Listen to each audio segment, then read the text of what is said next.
El sexo entre humanos tiene más de 2 millones de años, pero ¿ha sido siempre igual? Las primeras referencias escritas proceden de una época en que las relaciones sexuales ya estaban estereotipadas. El matrimonio y los tabúes sexuales, así como las estrictas penalizaciones por transgredirlos, estaban firmemente implantados. Pero ¿cuándo sintieron los humanos por primera vez la necesidad de imponer unas normas?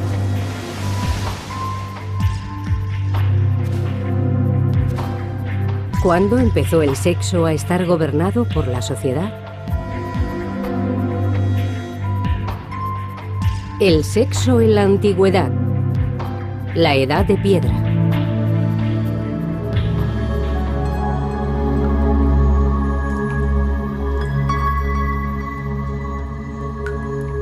En este programa seguiremos el progreso del Homo sapiens desde su aparición hasta los primeros asentamientos e intentaremos averiguar cómo fue evolucionando la sexualidad humana.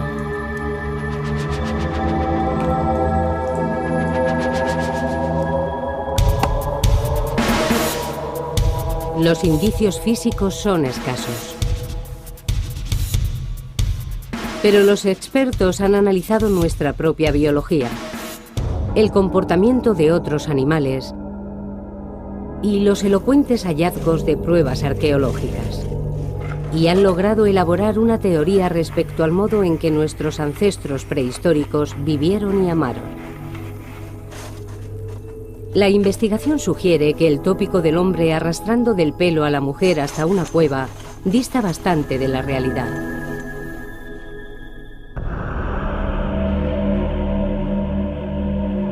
Hace 26.000 años, 10.000 años después de la muerte del último neandertal, un reducido grupo de humanos primigenios ejecutó un extraño ritual. En las profundidades de la Europa de la Edad de Hielo, en lo que ahora es la República Checa, 3 jóvenes fueron enterrados juntos en la misma tumba. Este triple enterramiento es un misterio y también una clave para entender los orígenes de la sexualidad humana. Si pudiéramos comprender qué sucedió aquí, ampliaríamos significativamente nuestros conocimientos acerca de este tema.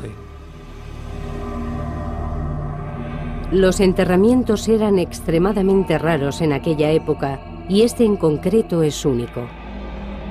Uno de los cuerpos aparece con una estaca clavada en los genitales y otro con un cuchillo apuntando hacia esa misma parte del cuerpo. Y se echó polvo de ocre sobre los 3 cadáveres. Este triple enterramiento es el ejemplo más antiguo de una inhumación de naturaleza sexual de la que se tiene constancia. La fosa se conservó durante 26.000 años, casi intacta, antes de ser descubierta en una expedición arqueológica. Y además las circunstancias para excavarla eran propicias. Las posibilidades de que todo eso ocurra son infinitamente pequeñas.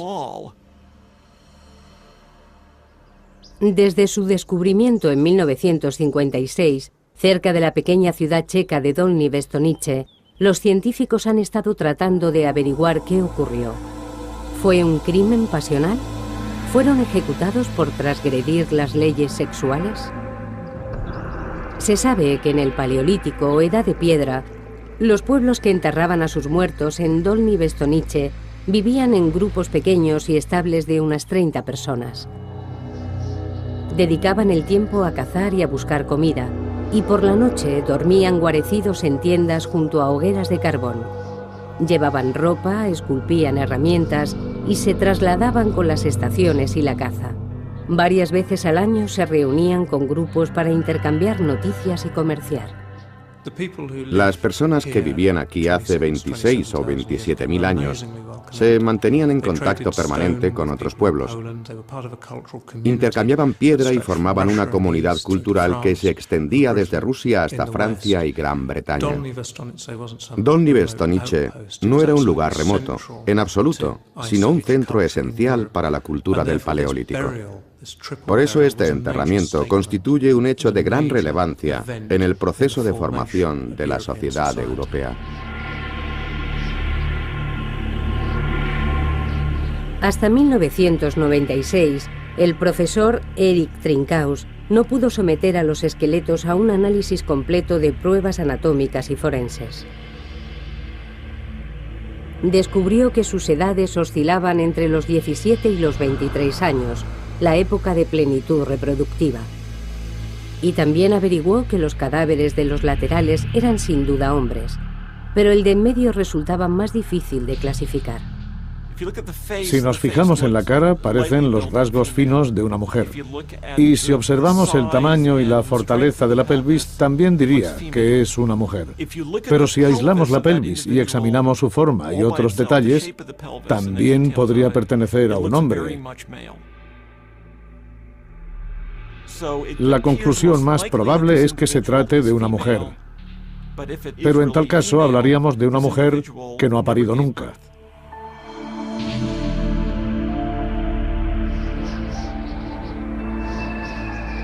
Las pruebas demostraron que habían muerto repentinamente y fueron enterrados pocas horas después, antes de que el rigor mortis apareciera en sus rostros.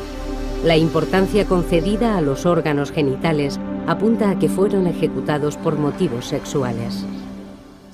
Estos 3 jóvenes murieron juntos y fueron enterrados juntos. Seguramente también los mataron juntos. Puede que los envenenaran porque la sociedad no pudiese tolerar su conducta. Quizá actuaron de un modo depravado para esa época. Pero ¿qué horrible acto pudieron cometer?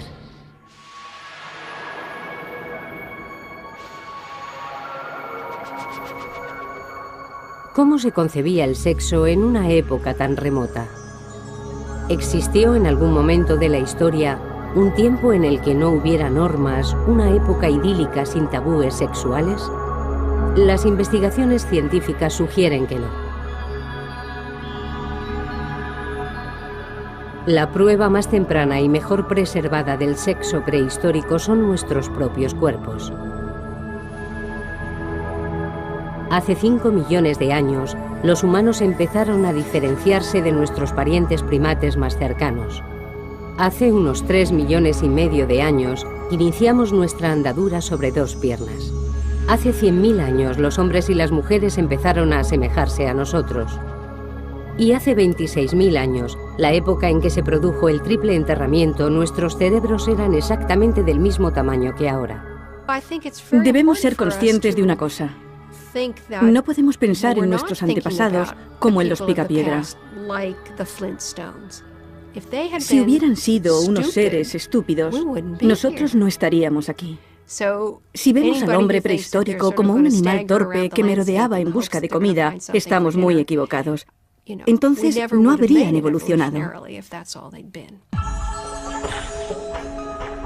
El hecho de que ya se parecieran a nosotros nos da una pista de cómo harían el amor. Seguramente, el modo en que nuestros ancestros mantenían relaciones sexuales hace 100.000 años se parecía mucho al nuestro.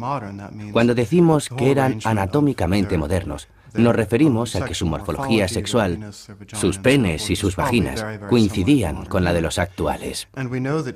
Hay una especie de chimpancés, los bonobos, que copulan frente a frente. Así que es probable que nuestros antepasados hicieran el amor como lo hacemos nosotros.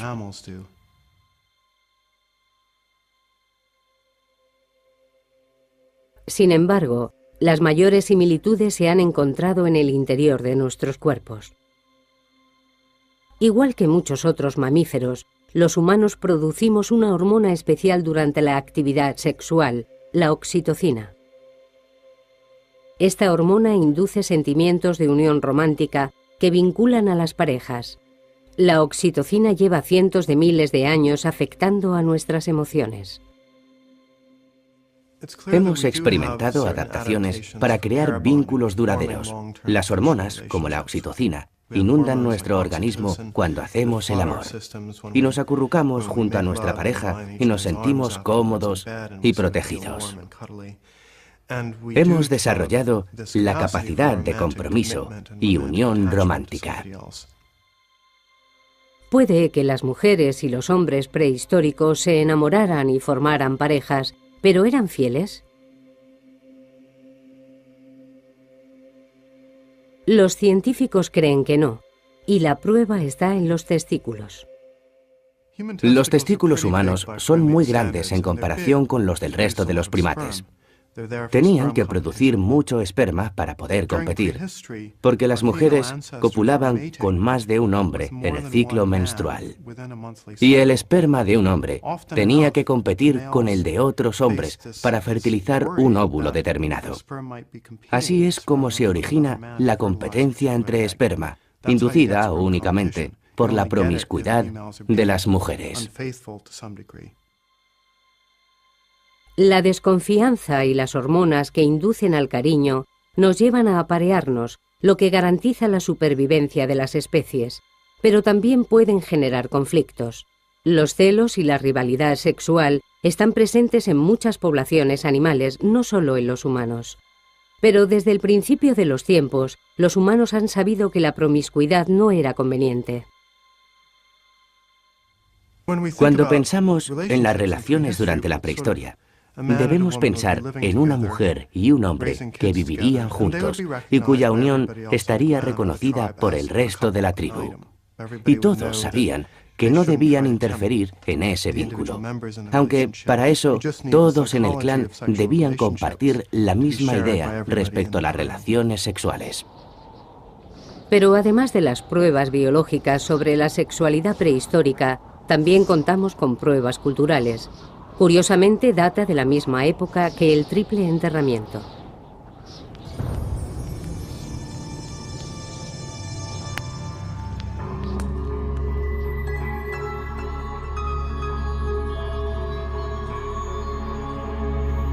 Un arqueólogo encontró este pequeño objeto en la orilla del Danubio, en 1908. Es de menor tamaño que la palma de una mano y se asemeja a una mujer con el pelo corto, pechos voluptuosos y unas caderas y unos muslos exageradamente grandes. Después de esta, se han hallado muchas figuras similares. Esta estatua de arcilla procede del mismo yacimiento del enterramiento. De nuevo, muestra énfasis en los pechos, las caderas y los muslos. ¿Qué serán estas extrañas figuras? ¿Se trata de diosas de la Edad de Piedra? ¿El icono sexual de la prehistoria? ¿O son solamente arte? Algo destacable respecto a estas figuras es que la gente tenía que emplear bastante tiempo en esculpirlas. De esto se deduce que ya no dedicaban todo su esfuerzo a la supervivencia. Los expertos creen que las mujeres, igual que los hombres, saldrían a buscar alimento. La idea popular de que el hombre consigue la comida y provee a la mujer no tiene mucha lógica. Ese estereotipo carece de sentido. Sobrevivían de la caza y la pesca y ocasionalmente recogiendo bayas y frutos secos. Y también habría miembros del clan que se quedaban en el poblado cuidando de los niños o de los enfermos. Pero cuando se trataba de cazar, todos colaboraban por igual. Parece que en la prehistoria existía mucha más igualdad sexual. De hecho, las mujeres eran perfectamente capaces de alimentarse, de alimentar a sus hijos, de protegerse.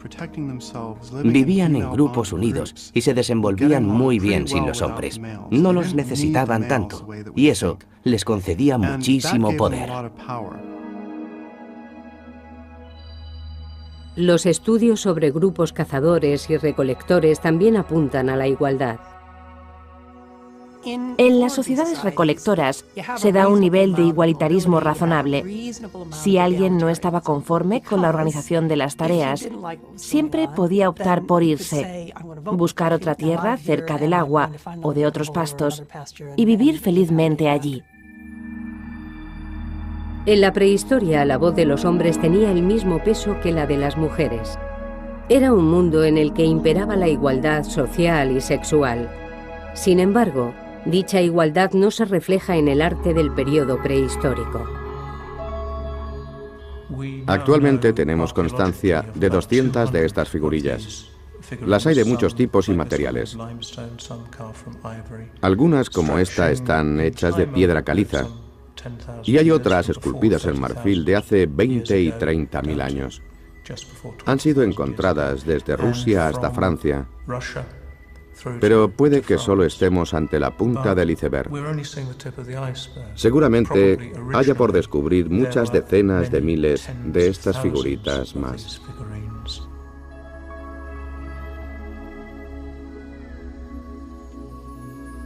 En contraste, se han encontrado muy pocas figuras de hombres. Una de las primeras figuras masculinas, y sabemos a ciencia cierta que es un hombre porque posee pene, tiene un agujero en el torso que le atraviesa hasta la columna vertebral y presenta otro agujero en la cabeza. Son los restos de un muñeco. Es una de las primeras representaciones de un hombre y se trata de una marioneta. Resulta curioso.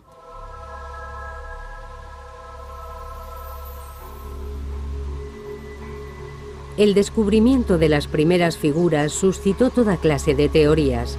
Según la más popular, en la prehistoria, se consideraba a las mujeres diosas madre. Las rendían culto porque tenían la capacidad de crear vida.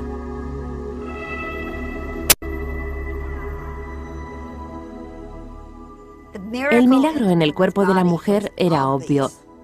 No le pasaba lo mismo al hombre.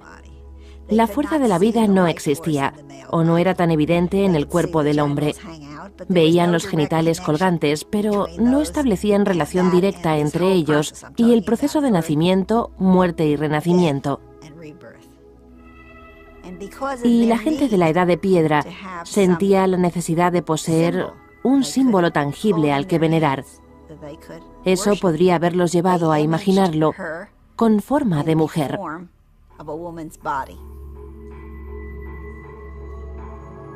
Esta teoría resulta bastante probable. El tamaño exagerado de los pechos, el vientre y los genitales sugieren un vínculo con el sexo y la fertilidad. Pero la teoría de la diosa madre no está universalmente aceptada. Si son imágenes de culto, como se las llama, las encontraríamos en más lugares. Pero no han sido halladas en lugares de veneración. No han aparecido en ningún altar, ni en lo que se considera que pudieron ser templos. Además, muchas de ellas están rotas, y otras muchas se han encontrado en fosas para desechos. El mito no tiene una base firme en la que sustentarse.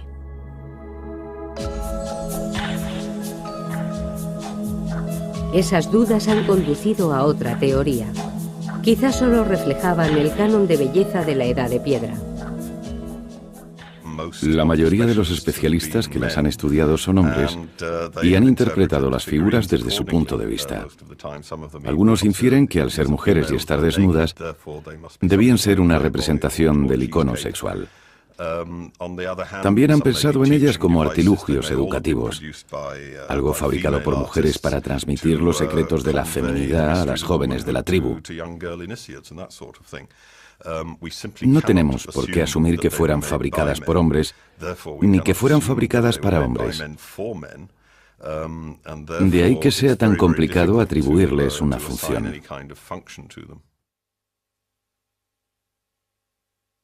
Tal vez no sean diosas madre ni iconos sexuales, pero sin duda lo que no muestran constituye una pista tan elocuente como lo que muestran.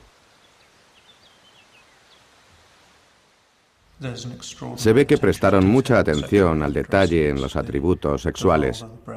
La vulva, el pecho, se diferencian perfectamente los labios e incluso muestran una hendidura que señala la posición del clítoris. En cambio, carecen completamente de rostro. Quizás hace 25.000 años asistimos por primera vez a la creación de la categoría sexual.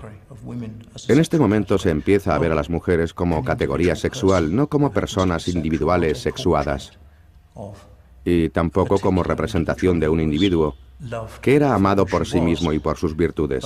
Eran simplemente un objeto de deseo, algo sin voluntad propia, algo que se podía poseer y con lo que se podía comerciar, algo sin rostro. Si Taylor tiene razón, las Venus indicarían que por primera vez la función sexual de las mujeres tiene prioridad sobre su función como individuos. Y este concepto esencial ha sido reflejado en más representaciones, como los grabados en las paredes de las cuevas durante ese mismo periodo. Cuando a principios del siglo XX los arqueólogos encontraron estas figuras, no dudaron en identificarlas como vulvas femeninas. Les han dado nombres extraños, como vulvas estilizadas, vulvas esquemáticas, vulvas inacabadas, incompletas y muchas otras denominaciones. Incluso se llegó a interpretar una única línea grabada en la pared como la hendidura aislada de una vulva. Todo esto nos dice mucho más de los intérpretes que de las personas que esculpieron las figuras. Los problemas que vemos en la prehistoria son los que nosotros mismos proyectamos, porque pensamos que siempre ha sido igual. Estamos aplicando la perspectiva del presente al pasado. Pero a pesar de las dificultades para interpretar los artilugios antiguos, los expertos creen que hace unos 25.000 años se produjo un cambio en la historia humana, y a partir de entonces se vio a la mujer como un objeto y no como a una igual. ¿Pero por qué sucedió? La pista más clara la aporta Dolní Věstonice, el lugar donde se llevó a cabo el triple enterramiento.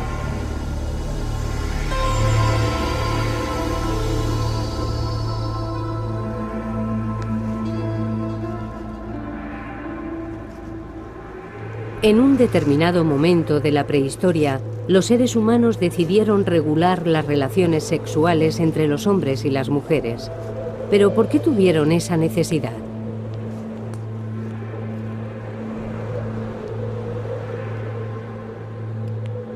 En la Edad de Hielo, cuando los grupos eran pequeños y estaban estrechamente unidos, no se necesitaban normas. Pero cuando las tribus empezaron a mezclarse, todo se complicó. Recordemos que estos pueblos están muy diseminados por el territorio. Quizá estemos hablando de una densidad de población de una persona por cada 1000 kilómetros cuadrados. Esa sería más o menos la media. Las posibilidades de que un hombre encontrara a una mujer de su misma edad y disposición eran muy escasas. Por eso, cuando se juntaban dos grupos, aprovechaban la oportunidad de relacionarse. Esas relaciones sociales eran clave a la hora de encontrar miembros del sexo opuesto a los que poder unirse. La colina en la que se realizó el triple enterramiento era uno de los puntos de encuentro más populares de Europa. Las tribus se congregaban aquí y, aunque tenían hábitos y dialectos diferentes, se reunían para hablar, comerciar y conocerse. Dolní Věstonice es básicamente la colina que domina el valle. Por eso eran una referencia para todos los pueblos circundantes. Era el lugar al que acudían cada año desde hacía siglos. Podríamos compararlo con un exuberante oasis en medio de una zona desierta, y a la gente le gustaba visitarlo.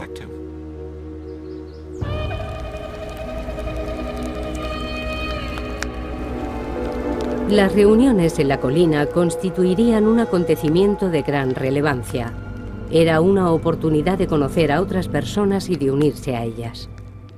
La gente se congregaba aquí en considerables multitudes para las ceremonias de búsqueda de pareja o para cualquier otro tipo de celebración. Era un sitio de agregación, como se los conoce técnicamente.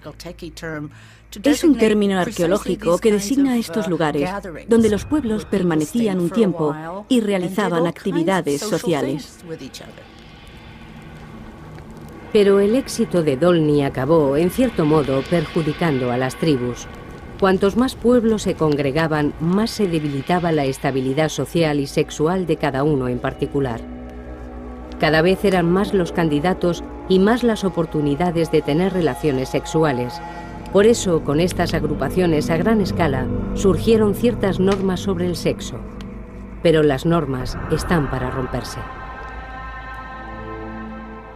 En Dolní Věstonice había un grupo de 100 o 200 personas viviendo juntas. Y también allí es donde se localiza este enigmático enterramiento. Quizá nunca podamos reconstruir con exactitud la historia, pero intuimos que pudo deberse a la violación de alguna norma sexual. O puede que el enterramiento en sí fuese un modo de implantar una norma, quizá la primera ley referida al sexo. Pero ¿podemos inducir algo concreto respecto a dichas normas a partir de este enterramiento?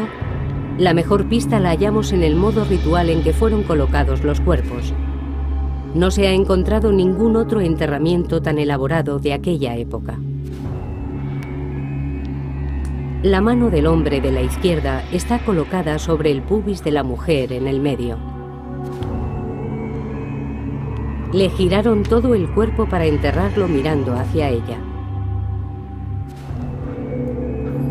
Pero el brazo de la mujer está enganchado al hombre de la derecha, como si existiera una relación establecida entre ellos.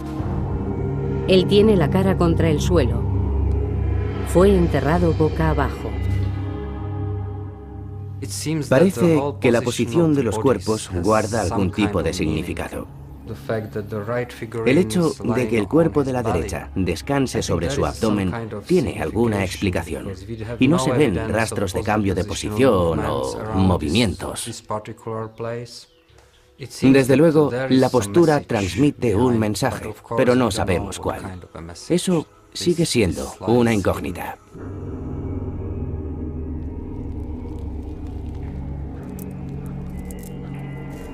En torno al cuerpo de la izquierda vemos algunas conchas como elemento decorativo, y también le clavaron una estaca de madera en los genitales. Echaron ocre rojo sobre las tres cabezas, un polvo de óxido de hierro. Se utilizó en las tumbas y en las pinturas de las cuevas durante toda la Edad de Piedra. En este caso parece aludir a algo sexual. También la zona púbica de la mujer está cubierta con este polvo. La cabeza del hombre de la izquierda muestra una segunda capa de ocre rojo y un diente de lobo. Aquí se ve una especie de costra. Es del individuo de la izquierda. Una gran corteza de polvo rojo y el diente agujereado de un animal. Obviamente, todo esto fue premeditado y tenía alguna intención.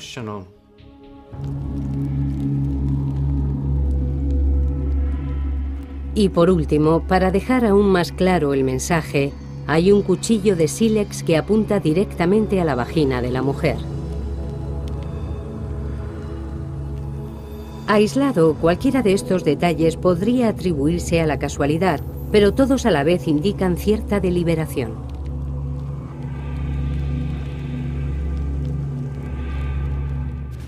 La teoría más probable es que el hombre de la izquierda es un intruso en la relación de los otros dos. Quizás se tratase de un violador o de un amante. En todo caso, este hallazgo sugiere que las parejas eran reconocidas socialmente. Si una mujer era infiel o si otro hombre intentaba romper esa unión, eran asesinados y posteriormente mutilados. Después se hacía un enterramiento ritual. Este triple enterramiento es el presagio de lo que ocurrirá en el futuro. La evolución de la sociedad hace que el individuo como tal vaya perdiendo terreno. Esta tumba debe completarse como una obra de teatro que pretendía aleccionar a la gente. Si esa es la verdadera interpretación del enterramiento, parece que la vida sexual de nuestros ancestros no se regía por la procreación, pero tampoco era un ideal de libertad sexual. Antes de los primeros asentamientos y de la existencia de las primeras ciudades, ya se implantaban normas y castigos para los transgresores, y a medida que crecían las comunidades, las normas se hicieron cada vez más necesarias.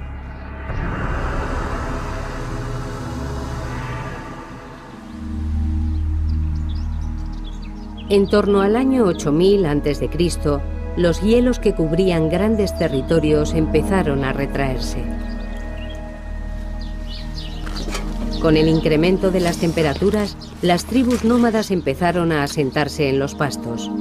En lugar de recoger frutos, bayas y grano, domesticaron a los animales y plantaron sus propios cultivos.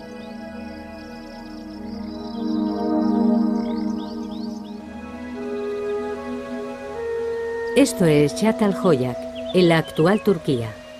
Fue la primera ciudad del mundo.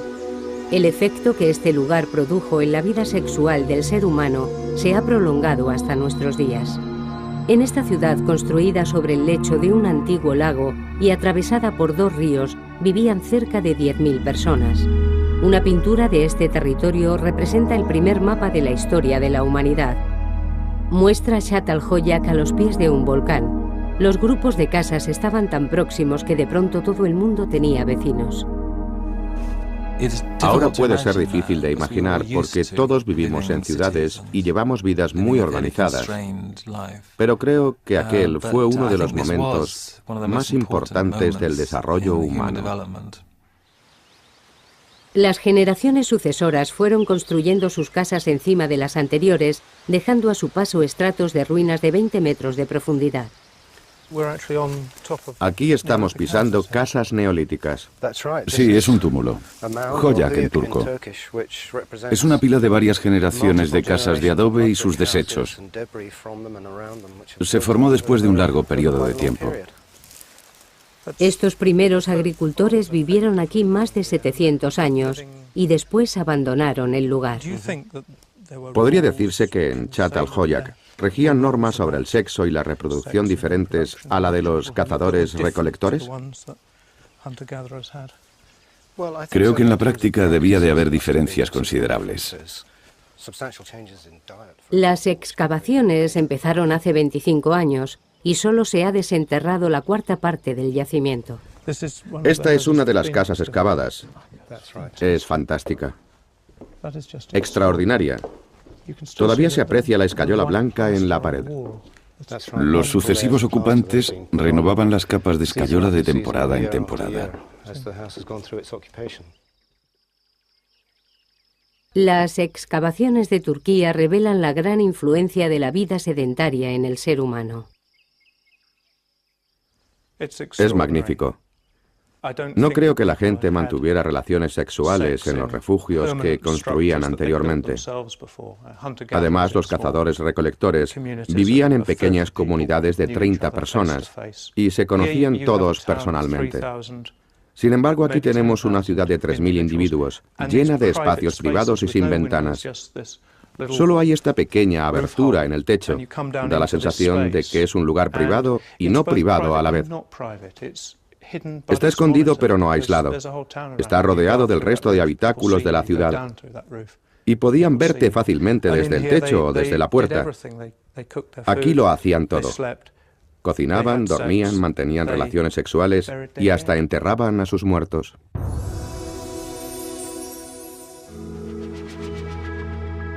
Si las congregaciones en Dolní Bestonice ya provocaron ciertos problemas, la convivencia en un asentamiento permanente sería aún más difícil.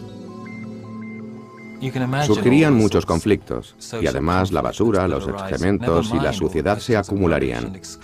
Las restricciones sociales serían cada vez más estrictas porque, obviamente, había que regular la convivencia. De lo contrario, este modo de vida no se habría perturbado. La cuestión es, ¿por qué surgían los conflictos? En Çatalhöyük, el uso del espacio estaba muy regulado. Había lugares separados para los vivos y para los muertos, para los adultos y para los niños, para los hombres y para las mujeres. El interior de las casas estaba específicamente dividido, lo cual sugiere normas muy complejas. Normas que surgen en el plano de las grandes ciudades y que debían de ser muy estrictas. Dictaban lo que se podía hacer en la ciudad como conjunto y también lo que estaba permitido en el ámbito privado. El arte de Çatalhöyük transmite mensajes muy claros. En las paredes de escayola se esculpieron cabezas de toros y carneros. Por las noches sus cuernos resplandecían a la luz del fuego. Desde arriba los observaban terribles criaturas de afilados colmillos. Un grabado muestra a una mujer con las piernas abiertas y un pene apuntando a su vagina. Hay también un grabado de una mujer desnuda sentada entre dos leopardos. Algunos arqueólogos lo interpretan como un símbolo de la fertilidad, otros como la representación del poder de la sexualidad femenina. Y esta es una de las piezas más enigmáticas: dos pechos con sendos picos de buitre a modo de pezones. No obstante, puede que estas imágenes fueran el último vestigio de la igualdad y el poder de la mujer. En la transición desde la vida nómada a la vida en las ciudades, se observa un cambio en el papel de la mujer. Eran iguales a los hombres y pasaron a ser sus posesiones.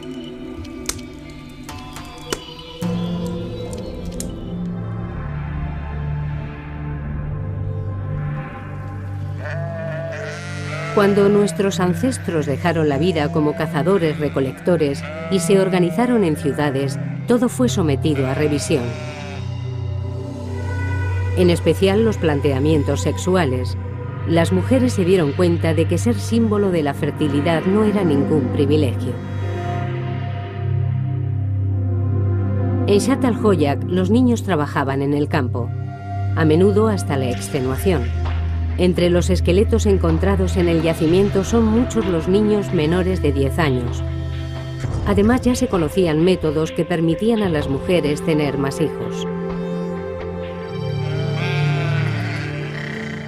La domesticación de animales supuso un suministro constante de leche.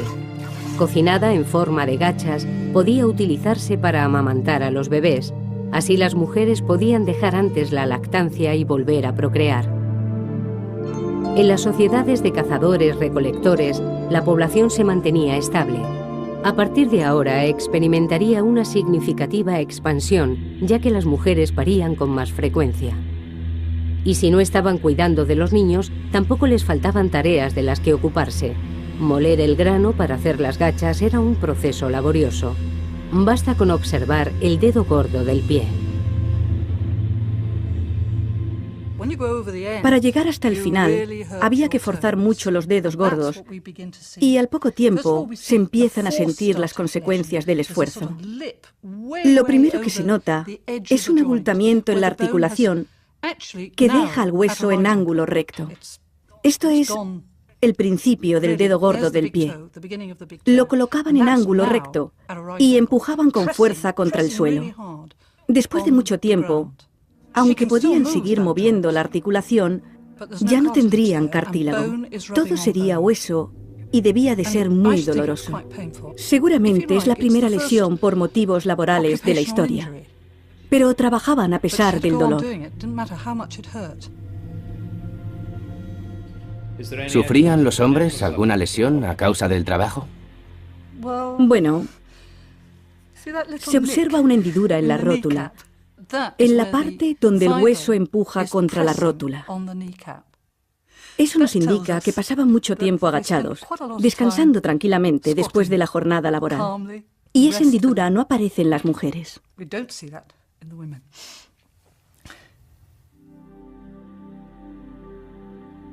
Si la vida nómada se caracterizó por cierto nivel de igualdad entre los sexos, dicha igualdad no tardaría en desaparecer. Las mujeres se convirtieron en máquinas de moler y criar. Hay pruebas que apuntan incluso a que su vida sexual también quedó marcada por la tradición. Obviamente es imposible saber con certeza las posturas que adoptaban para hacer el amor. Pero aquí en Zhat al-Hoyak se generalizó un mismo tipo de arquitectura, un mismo tipo de decoración, un mismo tipo de dieta, y por lo tanto es probable que también se generalizaran las posturas sexuales. Ignoramos qué postura se implantaría, pero mi teoría es que las mujeres no se colocarían encima. En esta época se les exigía ser más prolíficas que nunca y cuidar después de los niños. Habían perdido su parcela de poder, así que tal vez las obligaban a ponerse a cuatro patas como los animales que domesticaban. Algunas de las figuras sugieren esta posición. Shatt al-Hoyaq representa una de las primeras fases de la evolución neolítica, una revolución que tuvo su efecto en el modo de vida, pero también en el pensamiento. Los nómadas poseían un cuchillo, un hacha y unas cuantas aptitudes, pero la agricultura aumentó el interés por los bienes materiales. Los cultivos, los animales y la tierra se convirtieron en propiedades que había que conservar y legar después de la muerte. Los hombres quieren asegurarse de que su tierra es heredada por los niños que llevan sus genes. Por supuesto, aún no entendían nada de genes, pero sí de la paternidad, y eran muy protectores con sus mujeres. Improvisaban toda suerte de velos, y surge un intenso deseo por controlar la sexualidad femenina. Y el mejor modo de controlar a una mujer era poseerla oficialmente. El método era el matrimonio. La propiedad adquiere gran relevancia en los poblados sedentarios y la tierra es una propiedad que debería heredarse de una generación a otra. Y es en este punto en el que el matrimonio cobra más importancia. A partir de ese momento, el matrimonio consiste en producir herederos, niños concebidos para heredar todas las riquezas de alguien. Así que la faceta de la vida en pareja pasa a un plano completamente secundario. En Shatt al-Hoyaq reinaban todas las condiciones para que la institución del matrimonio prosperara. Las mujeres aún eran el símbolo de la fertilidad, pero esa fertilidad podía ser poseída igual que una oveja o una fanega de maíz. Las nuevas comunidades agrícolas crean el concepto de propiedad. Por primera vez se puede poseer una casa que se ubica en un lugar determinado. Estos son los estratos de casas construidas unas encima de otras. Eran propiedad de un linaje o de una familia, por eso los enterramientos se hacían bajo el suelo de cada estrato. Así marcaban la propiedad. Pertenecía a las personas que vivían en ella. Pero debemos reflexionar también sobre el derecho a poseer otros seres humanos. En la propiedad de las personas es donde surge el concepto de matrimonio. Los orígenes del matrimonio no tienen nada que ver ni con el amor ni con los sentimientos. Tampoco tienen que ver con la libre asociación ni con las emociones, sino con el control de la reproducción y, en último término, de la sociedad. La posesión de las mujeres era clave para dominar la comunidad.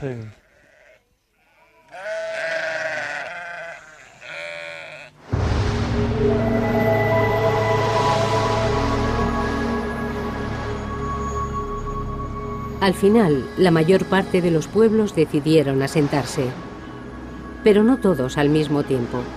Hubieron de pasar otros 5000 años para que los asentamientos llegaran a las Islas Británicas, y para entonces los conceptos de propiedad y matrimonio ya estaban firmemente establecidos. Uno de los asentamientos neolíticos mejor conservados del mundo está en las Orcadas, en la costa de Escocia. Data del año 3000 a.C. No obstante, comparado con Shatt al-Hoyaq, Shara Bray es diminuto. Su población fija se estima en menos de 100 personas en un periodo de 600 años. El yacimiento fue descubierto en 1850, cuando una fuerte tormenta levantó la capa de tierra que cubría una comunidad de 10 casas. Cuando se empezaron a levantar las primeras casas en este lugar, en las Orcadas y en otras partes del mundo, había pueblos que llevaban 5000 años asentados, como en Egipto y Oriente Próximo. Allí surgieron las primeras ciudades y estaba apareciendo la escritura, pero esos cambios llegaron aquí mucho después. Seguramente los pobladores provenían de la parte continental de Escocia. Aún cazarían y pescarían, pero tenían habilidades para la agricultura y cuidaban ganado bovino. Asentados en su poblado, empezaron a hornear pan y a fabricar cerveza. Igual que en Shatt al-Hoyaq, aquí las casas también se disponen en torno a un núcleo central. Todas tienen un enorme aparador de piedra y junto al fuego 2 camas de losa. Una cama era para el marido y la mujer, y la otra para los niños. Se trata de las camas más antiguas del mundo. Si nos fijamos, vemos que a ambos lados de la cama hay una especie de sujeción. Serviría para sujetar los helechos, o lo que emplearan para hacer algo mullido como colchón. Esos materiales se cambiarían cada cierto tiempo.